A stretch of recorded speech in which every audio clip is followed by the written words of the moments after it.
تو اس صورت میں شنگھائی کوآپریشن آرگنائزیشن کے ممبرز کا یہ اجلاس اس لیے بھی بہت زیادہ ضرورت اس اہمیت کا حامل ہے کہ اس کے ساتھ اس اجلاس کے ساتھ ساتھ وہ افغانستان کی معاشی ترقی کے بارے میں سوچ سکتے ہیں، خطے کی ترقی کے بارے میں بھی سوچ سکتے ہیں، اور افغانستان سے متعلق جو خدشات ہیں، مثلا دہشت گردی کا ایک معاملہ ہے جو کہ شنگھائی کوآپریشن کے تمام ممالک کے لیے ایک اہم مسئلہ ہے، تو اس کے بارے میں بھی وہ ایک اسٹریٹجی ایوالو کر سکیں گے.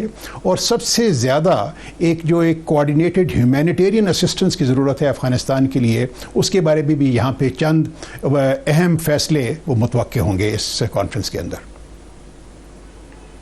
بہت شکریہ جلیل عباس جناح صاحب، میرے ساتھ رہیے. ایمبیسڈر اگر میں شاہد امین صاحب کی طرف آ سکوں. ایمبیسڈر شاہد امین صاحب، یہاں گزشتہ 2 دن میں آ کے میں نے دیکھا کہ ایک محسوس ہوتا ہے کہ یہاں لوگ جتنی بھی ایلیٹ ہے پڑھی لکھی وہ رشین بولتی ہے. ہوٹل کے جو امپلائیز ہیں، اسٹاف ہے، وہ بھی رشین بولتا ہے. تاجک کے علاوہ بازاروں میں بھی لوگ جو ہے وہ رشین بولتے ہیں. اس حد تک کہ پاکستان سے جب فون آ جاتا ہے، جب مل جاتا ہے تو یوں رشین ٹیلی کام +7 سے وہ ملتا ہے. تو آپ سمجھتے ہیں کہ یہ بیسکلی طور پہ سارا سینٹرل ایشیا ایک طرح سے رشین زون آف انفلوئنس ہے، ایک رشین سفیر ہے یہ، اور لوگ یہ بھی کہتے ہیں کہ Shanghai cooperation organisation Chinese Russian basically ایک سفیر آف انفلوئنس آرگنائزیشن ہے. اس پہ آپ کا کیا رد عمل ہے؟ یہ تو شروع سے ہی جب سے سوویت یونین ختم ہوا ہے اور یہ ملک اپنے طور پہ آزاد ہو گئے ہیں، لیکن رشین انفلوئنس یہاں پہ بدستور جاری ہے، بلکہ رشیا کی ملٹری پریزنس تک جاری ہے. اور ویسے بھی آپ کو معلوم ہے ان ملکوں کا ایک کا سینٹر آف گریوٹی ابھی تک ماسکو ہے. ان کے لوگ وہیں پہ زیادہ تر کام کرنے جاتے ہیں. تعلیم کے لحاظ سے لینگویج بھی رشین استعمال ہو رہی ہے. تو یقیناً رشیا کا یہاں بہت اثر رسوخ ہے. اس کا یہ مطلب نہیں کہ ان میں یہ بالکل خود مختار نہیں ہے، لیکن یہ کہ سمجھیں کہ رشیا کے ساتھ ان کی خصوصی تعلقات ہیں. تو اب یہ کہ یہ جو SCO بنائی گئی ہے اس کے اصل ممبر تو روس اور چینی ہیں. یہ دیگر ممالک جو ہیں وہ ان کے ساتھ اب شامل ہیں، اور بنیادی طور پہ جو ان کا کنسرن یہی ہے کہ دہشت گردی کے خلاف ایک کامن کی پوزیشن لی جائے اور پورا تعاون کیا جائے. اور پھر وہ جو چائنیز کہتے ہیں سیسیشنزم اور ایکسٹریمزم، جو ان ملکوں کا بھی مسئلہ ہے. ابھی تک آپ دیکھیے ان میں سے بعض کی رجیم جو ہے وہی جو پرانے سابق کمیونسٹ رولرز تھے، وہ کسی نہ کسی فارم میں ابھی تک سروائیو کر رہے ہیں. تو ان سب کا خطرہ جو ہے کہ اسلامی انتہا پسندی سے ہے. تو گویا کہ ان میں بہت ساری چیزیں مشترک ہیں، خاص طور پہ سیکیورٹی کے سلسلے میں ان کی میں سمجھتا ہوں کہ بالکل جو خدشات ہیں اور تعاون کا سلسلہ ہے وہ جاری ہے. اب میں اگر آ سکوں جنرل غلام مصطفیٰ صاحب کی طرف. جان صاحب، کل کے دن میں توقع کی جاتی ہے کہ تقریباً ایران جو ہے وہ 9واں ممبر بن جائے گا شنگھائی کوآپریشن آرگنائزیشن کا. اور ایرانین پریس اس معاملے میں بڑا کھل کے کہہ رہا ہے کہ روس نے ایران کے کیس کو پلیڈ کیا ہے، اس کو پریزنٹ کیا ہے، اور اگر یہاں پر پریزیڈنٹ پوٹن آتے تو پھر رشیا کے پریزیڈنٹ اور ایران کے پریزیڈنٹ جو ہیں ابراہیم رئیسی، ان کے درمیان ایک باقاعدہ فارمل ملاقات بھی ہوتی. اور کچھ لوگ یہ بھی کہتے ہیں کہ شاید اسی وجہ سے روس نے اینڈ ٹائم پہ یہ فیصلہ کیا کہ ملاقات اس موقع پہ نہیں ہونی چاہیے، چونکہ روس جو ہے وہ اس وقت بہت ایران کے قریب نظر آ رہا ہے. آپ فرام اے ڈیفینس اینالسٹ کیا سمجھتے ہیں کہ ایران کی جو شمولیت ہے، فارمل شمولیت ایران کی ہے، اس کا وہ بالواسطہ ممبر تو 2005 سے ہے، لیکن فارمل ممبر بن جانے کی کیا امپلیکیشنز ہوں گی شنگھائی کوآپریشن آرگنائزیشن کے لیے، پاکستان کے لیے؟ دیکھیے، جہاں پہ بہت ساری چیزیں اس میں کامن ہیں، ایک اور چیز بڑی کامن ہے یہاں پر. سوائے بھارت کے باقی تمام جو ممالک شامل ہیں، باقی دوسری 7 ممالک ہیں اور ایران کے بعد 8 ہو جائیں گے، جو امریکہ کے اس قدر قریب نہیں ہیں جتنے عام طور پر بھارت ہے. یا اس کو اگر ایسا کہہ لیجئے کہ اس وقت اگر آپ کو کوئی تنظیم ایسی نظر آتی ہے جو اس خطے کی اور اس خطے کے ذریعے دنیا کی اوور آل سچویشن پر انداز ہو سکتی ہے تو یہ SCO ہے. یہ ایران کی شمولیت کریٹیکل ہے، کیونکہ ایران کا روس کے ساتھ اچھے تعلقات ہونا اور ایران کا چین کے ساتھ اچھے تعلقات ہونے کا مطلب یہ ہے کہ افغانستان کے بارے میں جو بھی ایران کے تحفظات ہیں ان کو اگر کسی طریقے سے مینج کرنا ہے اور ایران کے جو جائز مطالبات ہیں ان کو تسلیم کرنا ہے یا کروانا ہے، تو یہ 2 ممالک ہیں جو کروا سکتے ہیں. اور پاکستان کے پرائم منسٹر کا اس سٹیج پر ایران کے صدر سے ملاقات اس لیے بھی اہم ہے کہ گزشتہ دنوں آپ دیکھو کافی سارے بیانات ایسے آئے ہیں جس سے لگتا یوں تھا کہ ایران بہت ناخوش ہے اور ایک یہ بھی امپریشن تھا کہ شاید ایران بھارت کے ساتھ مل کر اسپوائلر کا رول ادا نہ کرنا شروع کر دے. اس قسم کی بحث بھی ہمارے سوشل میڈیا پہ شروع ہو گئی تھی. تو ایران کی شمولیت ہر لحاظ سے اہم بھی ہے اور اس کا فائدہ بھی ہے یہاں پر, اور ایران خود بھی شاید اس چیز کو تسلیم کرنے پہ مجبور ہو جائے گا, اگر ابھی نہیں تو کچھ دنوں بعد, کہ افغانستان کا سیٹل ہو جانا, افغانستان کی جو آپ نے پہلے بات کی, اس کا جو مین پرپز ہے economic development of the region, تو ایران کا یہ مجبور ہوگا ایران بھی سمجھنے میں کہ اگر افغانستان سیٹل ہو جاتا ہے اللہ کرے اور یہ حکومت چلنا شروع ہو جاتی ہے اور یہاں پہ امن کسی حد تک قائم ہو جاتا ہے, تو اس کا فائدہ جو لانگ رینج جو فائدہ ہے, جو چائنا نے بھی $450 بلین کی انویسٹمنٹ کی بات کی ہے ایران کے ساتھ, پاکستان اور ایران ایک نیچرل کنیکٹیوٹی بنتی ہے ہسٹوریکلی بھی, جغرافیکلی بھی, ادروائز آلسو, تو یہ سارے منصوبے کا لنکیجز بڑھ جائیں گے, ایران کا فائدہ بھی ہوگا. اور ایران کا اگر یہ خیال یہ ہے کہ کچھ پوسٹرنگ کر کے وہ امریکہ سے اپنے اوپر سے پابندیاں ہٹوا لے گا یا کسی حد تک امریکہ کو نرم کر لے گا, تو شاید وہ بھی ایک خام خیالی ہے, یہ بھی ایران کی دور ہو جائے گی. اور اس کنیکشن میں ایران کو یہ بھی فائدہ ہوگا کہ جس طریقے سے ایران کو امریکہ کی وجہ سے پابندیوں کا سامنا ہے اور تکالیف ہیں, شاید یہ تنظیم اس کا ازالہ کرنے میں بھی ایران کی مددگار ہو سکتی ہے. اس میں جلیل عباس جنانی صاحب, آپ پاکستان کے فارن سیکرٹری رہے, آپ پاکستان کے ایمبیسڈر رہے واشنگٹن میں. سینٹرل ایشیا کا یہ جو اوپننگ اپ ہے اور یہاں بڑی ایکسائٹمنٹ پائی جاتی ہے, جو پاکستانی بزنس مین یہاں پہ آئے ہیں, مختلف کمپنیز کے ہیڈز ہیں, ان میں بڑی ایکسائٹمنٹ پائی جاتی ہے کہ پشاور سے جو ٹرک سوپور کو نکل رہا ہے اس وقت, جب سے طالبان کی حکومت آ گئی افغانستان میں, وہ آدھی رات کے قریب دوشنبے پہنچ جاتا ہے. پہلے راستے میں وار سچویشن بھی تھی, ڈسٹربنس تھی, پھر کسٹم کی بڑی مار دھاڑ تھی, کرپشن تھی, وہ کہہ رہے ہیں, جس کی وجہ سے ٹریڈ کا سائیکل سلو تھا. لیکن حالات یہ ہیں کہ پاکستان اور تاجکستان کے درمیان جو ٹوٹل انڈکلیئر ٹریڈ ہے وہ کوئی $22 ملین کا ہے, اور اگر ڈکلیئر ٹریڈ کو دیکھیں تو $3 بلین کا ہے. اور ازبکستان واحد کنٹری ہے جس کے ساتھ پاکستان کا تھوڑا نسبتاً بہتر ٹریڈ ہے. آپ کو کیا لگتا ہے کہ جیسے اکنامک انٹیگریشن کی بات کی جا رہی ہے, کیا وقت اس کا آ گیا ہے, کیا یہ ہو پائے گی اکنامک انٹیگریشن, کیا کوئی اس کے پازیٹیوز بن پاتے ہیں؟ موئی صاحب, یہ میں سمجھتا ہوں کہ جو افغانستان میں جو ڈیولپمنٹ ہوئی ہے وہ ایک نہ صرف خطے کے لیے بلکہ ساری دنیا کے لیے ایک بڑی پازیٹیو ڈیولپمنٹ ہوئی ہے. پچھلے کچھ دنوں میں جو میری یہاں کی بزنس کمیونٹی سے کچھ بات چیت ہوئی ہے, اس سے یہ لگتا ہے کہ افغانستان اور پاکستان کی ٹریڈ میں بہت زیادہ بڑھاوا آیا ہے. افغانستان کی ایکسپورٹس بھی بہت بڑھ گئی ہیں اور افغانستان کی امپورٹس بھی بہت بڑھ گئی ہیں. یہی حال ایران کے ساتھ ہے کہ افغانستان کی ٹریڈ ایران کے ساتھ بھی پچھلے 1 مہینے میں بہت زیادہ بڑھ گئی ہے, اور سینٹرل ایشین ریپبلکس کا بھی ان کے بھی یہی تاثرات تھے کہ وہاں پہ بھی ٹریڈ بہت زیادہ بڑھ گئی ہے. تو میں سمجھتا ہوں کہ یہ ایک بہت خوش آئند بات ہے, اور یہ خوش آئند بات اس لیے بھی ہے, اور ٹریڈ کا بڑھنا اس بات کی بھی ایک وہ کرتی ہے, نشاندہی کرتی ہے کہ افغانستان کی جو سیکیورٹی سچویشن ہے وہ بہت بہتر ہو گئی ہے جب سے یہ ایک نئی ڈسپینسیشن وہاں پہ آئی ہے طالبان کی. تو میں سمجھتا ہوں کہ آنے والے دنوں کے اندر بھی اس کے اندر بہت ہی اچھا ایک اس کے اندر کچھ اور سٹیپس بھی لیے جائیں گے, جس میں چائنا پاکستان اکنامک کوریڈور کی ایکسٹینشن ہے. اور مجھے پورا یقین ہے کہ جو کچھ دنوں کے بعد چائنیز گورنمنٹ اور پاکستان اور جو افغانستان کی نئی ڈسپینسیشن ہے اس پہ اس موضوع پہ ضرور بات چیت ہوگی. اسی طریقے سے جو کاسا 1000 کا پروجیکٹ جو پچھلے کافی عرصے سے وہ ایک تعطل کا شکار تھا, وہ بھی اس کے بھی آگے بڑھنے کے چانسز ہیں. اور پھر Turkmenistan Afghanistan Pakistan pipe line وہ بھی ایک سرد مہری کا شکار تھی, وہ بھی اس میں بھی کافی اس میں پروگریس کے نتائج.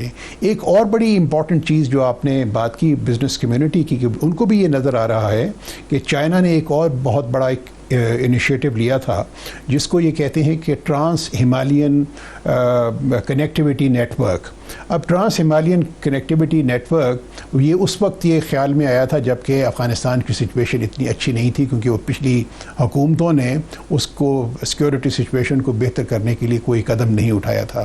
تو اب یہ تمام جتنے بھی ریجنل کنیکٹیوٹی کے جو پروجیکٹس ہیں وہ آہستہ آہستہ وہ آگے بڑھنے شروع ہو جائیں گے. تو اس سلسلے میں سمجھتا ہوں کہ ہمارے جو بزنس کمیونٹی کا وزٹ ہے وہاں پہ وہ بہت ہی اہمیت کا حامل ہے.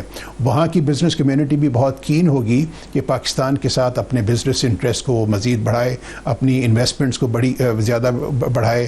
پاکستانی وہاں پہ انویسٹ کر سکتے ہیں. پاکستان سے یہاں پہ ان کے سینٹرل ایشین ریپبلک کے لیے ٹریڈ کے راستے کھل جائیں گے.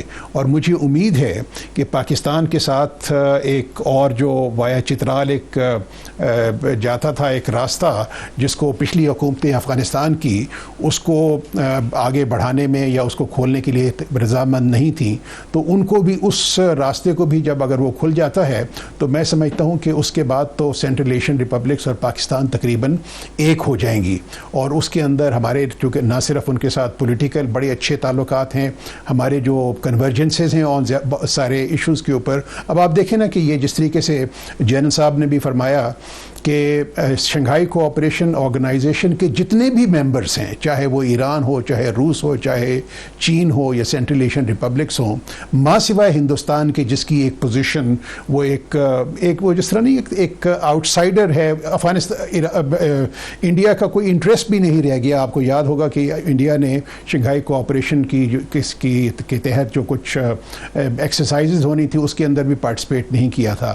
اور اس کے اندر وہ ان کی جو ویسے بھی ریلکٹنس رہی ہے جب سے چین کے ساتھ ان کے اختلافات بڑھے ہیں, روس کے ساتھ بھی ان کے تعلقات سرد مہری کی طرف جا رہے ہیں اور ان کا جھکاؤ زیادہ تر امریکہ کی طرف بڑھ رہا ہے, تو اس حساب سے ان کا کوئی انٹرسٹ آہستہ آہستہ لگتا ہے کم ہو جائے. تو میرا کہنے کا مقصد یہ ہے کہ جتنی کنورجنسز پاکستان کی سینٹرل ایشین یہ شنگھائی کوآپریشن آرگنائزیشن کے ممبرز کی ہیں ماں سوائے ہندوستان کی, وہ ایک بڑا ایک اچھا ایک پازیٹیو وہ ایک ہے انڈیکیشن ہے. اور اس کے ساتھ نہ صرف ریجنل کنیکٹیویٹی بڑھے گی, ہمارے جو افغانستان کے ساتھ جو ہیں وہ بھی تعلقات ان لوگوں کے ان ممالک کے بھی اچھے ہیں, اور ہم ایک کوآرڈینیٹڈ ایک اسٹریٹجی جو سی ایوالو کر سکیں گے افغانستان کی تعمیر و ترقی کے لیے بھی. جلیل اقبال سے شاید مجھے اسٹیج پہ ایک بریک لینی ہو, میں ایک اگر بریک لے لوں اور بریک لینے کے بعد میں اگر شاہد امین صاحب کی طرف آ سکوں, جو چیز آپ نے کہ ہندوستان کی ٹریڈ پریزنس خاصی یہاں پہ جو ہے وہ نظر آ رہی ہے, اور ان کنٹریز کی آپس میں کس حد تک ہے اکنامک کوآرڈینیشن رہی ہے, چونکہ شاہد امین صاحب رشیا میں پاکستان کے ایمبیسڈر ہیں, ان سے میں سمجھنا چاہوں گا لیکن ایک بریک کے بعد. ناظرین welcome back. Doctor Moeed Pirzada Tajikistan کے دارالخلافہ دوشنبے سے آپ کی خدمت میں حاضر ہے, اور آج وزیر اعظم پاکستان اب سے تقریباً 7-7.5 گھنٹے پہلے یہاں پر ایک ڈیلیگیشن کے ساتھ پہنچے, اور بہت سی انہوں نے بائی لیٹرل میٹنگز کی. ان کا جو فارمل شنگھائی کوآپریشن آرگنائزیشن کا سمٹ ہے وہ کل کے دن میں ہے, صبح 10 بجے شروع ہوگا, اور اس وقت 5 جو کنٹریز ایسے ہیں 8 میں سے جن کی ایکچوئل لیڈر فزیکلی طور پر دوشنبے میں موجود ہے. اس کے علاوہ ایران, جس کو ممکنہ ہے کہ کل یہاں پر 9ویں کنٹری کی حیثیت سے ممبر کنٹری کی حیثیت سے ایران جوائن کر سکے گا شنگھائی کوآپریشن آرگنائزیشن کو.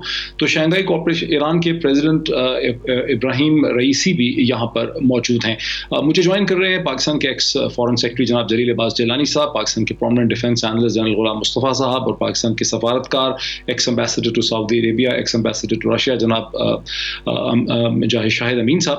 اور میں شاہد امین صاحب کی طرف چلنا چاہوں گا کہ شاہد امین صاحب, آپ نے سنا وقفے سے پہلے جلیل عباس جیلانی صاحب نے بہت آپٹمسٹک اس کا اظہار کیا کہ بھارت جو ہے وہ واحد ملک ایسا ہے جو اس وقت امریکہ کے قریب ہے, باقی سارے ممالک امریکہ سے تقریباً دور ہیں, اور ایک کنسنسس یہاں پہ ڈیولپ ہو رہا ہے. لیکن یہاں آنے کے بعد جن مشکلات کا مجھے اضافہ ہوا اس میں یہ بھی ہے کہ چین نے ایک سے زیادہ دفعہ یہ کوشش کی, یہ سجیشن دی کہ شنگھائی کوآپریشن آرگنائزیشن کو ایک فری ٹریڈ زون میں یا فری ٹریڈ ایریا میں کنورٹ کر دیا جائے.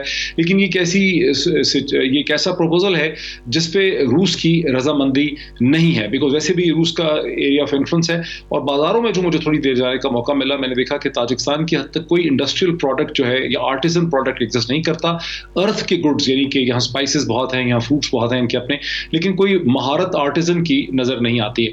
یہ بھی ایک بہت بڑا سوال ہے, چونکہ آپ پاکستان کے ایمبیسڈر رہے ہیں رشیا میں, کہ ان علاقوں کی جو سینٹرل ایشین اسٹیٹس ہیں کہ آپس میں کتنی ریجنل یا اکنامک انٹرڈیپینڈنس ہے. آپ اس کے بارے میں کچھ ہمیں تھوڑا سا کامنٹ کریں. یقیناً ان میں آپس میں کافی ٹریڈ بھی ہے, تعاون بھی ہے, اور قدرتی بات ہے پڑوسی ہیں, ان کے اتنے سارے لسانی اور ایتھنک کے روابط ہیں. میں 2 باتیں عرض کرنا چاہتا ہوں کہ یقیناً یہ ہمارے لیے ہماری پوری کوشش ہونی چاہیے کہ اس موقع سے فائدہ اٹھا کے